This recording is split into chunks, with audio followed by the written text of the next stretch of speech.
पाकिस्तान के पंजाब प्रांत का जिला चकवाल, इसी जिले में पड़ता है एक छोटा सा गांव गाह। भारत के पूर्व प्रधानमंत्री मनमोहन सिंह का जन्म साल 1932 में इसी गांव में हुआ था। साल 1947 यानी अब से 77 साल पहले मनमोहन सिंह और उनका परिवार इस जगह को छोड़कर भारत के अमृतसर चला गया, लेकिन उनकी यादें और उनकी निशानियां आज भी इस गांव में मौजूद हैं। ये वो जगह है जहाँ उनका घर हुआ करता था। यहाँ इस मिट्टी में वो पैदा हुए, इसी जगह, इसी घर में, और यहाँ से वो इंडिया चले गए माइग्रेट करके। मनमोहन सिंह की प्राथमिक शिक्षा भी यहीं के एक सरकारी स्कूल में हुई थी। इस स्कूल के प्रबंधकों ने इतने सालों बाद भी उनकी मार्कशीट्स संभाल कर रखी हुई हैं। इस स्कूल में वो 4 जमात तक पढ़े हैं सिर्फ, क्योंकि उस वक्त ये स्कूल था ही 4 जमात तक, तो उन्होंने 4 क्लासेस यहाँ से पास की हैं। उनका ये उन तीनों क्लासेस का यहाँ पे 4 क्लासेस का मेरे पास रिजल्ट मौजूद है। ये उनका जमात अव्वल का रिजल्ट है मनमोहन सिंह साहब का। ये उनका रिकॉर्ड अब भी हमारे पास महफूज है। इंशाअल्लाह ताला जब तक मैं हूँ ये मेरे पास अमानत है। जब मैं चला जाऊंगा इस स्कूल से नया बंदा आएगा तो ये अमानत मैं उसके हवाले करके जाऊंगा। ऐसा नहीं है कि केवल गाह के लोगों के जहन में मनमोहन सिंह की यादें जिंदा हैं। मनमोहन सिंह खुद भी अपने जन्मस्थल को नहीं भूले थे। जब तक वो रहे, गाह भी उनकी यादों में बना रहा। इंडिया के वज़ीर आज़म बन के भी हमारे गाँव को याद रखा, और ख़ासकर मस्जिद को भी।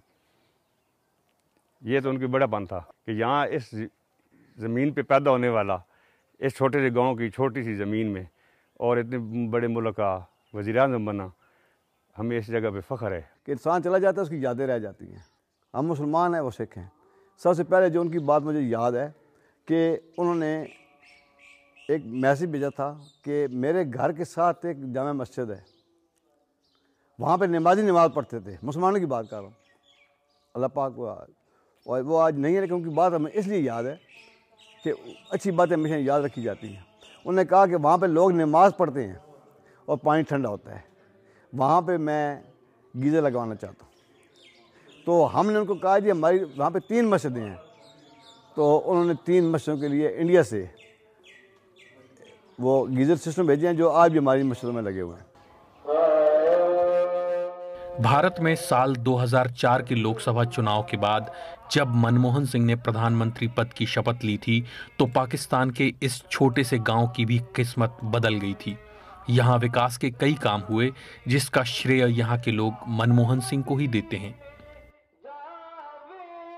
तो उनकी वजह से हमारे गांव में जो काम भी काफ़ी हुए हैं। बच्चियों का हाई स्कूल बना, बच्चों का हाई स्कूल बना, BHU की इमारत बनी, वेटनरी का अस्पताल बना, और तकरीबन बलकसर से लेकर गाह तक डबल रोड बनी। तो बहुत ज़्यादा काम भी हुए, लेकिन हमारी जो वो ख्वाहिश थी कि वो यहाँ आते और हम उनका इस्तकबाल करते, लेकिन वो हम बस उनके बाद आज वफा हो गया है, तो हमें अफसोस है। गाह के लोगों को जिस बात का मलाल है, उसी मलाल के साथ पूर्व प्रधानमंत्री मनमोहन सिंह ने भी इस दुनिया को अलविदा कह दिया। उनकी दिली इच्छा थी कि वो कभी अपने गांव जाएं, अपने स्कूल का दौरा करें, वहां के पेड़ दोबारा देखें, लेकिन 10 साल तक प्रधानमंत्री रहने के बावजूद वो कभी पाकिस्तान नहीं जा सके। तमाम लोगों की ख्वाहिश है कि कहते हैं कि यार हम लोग अगर आसानी हो तो वहाँ जाएं और उनकी आखिरी रसूमात में शिरकत करें, लेकिन हम लोगों ने उनको बताया कि ये पॉसिबल नहीं है, हमारे दोनों मुल्क के हालात ऐसे नहीं हैं, तो बस यहाँ ही बैठ के दुआ कर सकते हैं। BBC संवाददाता नैयर अब्बास की रिपोर्ट।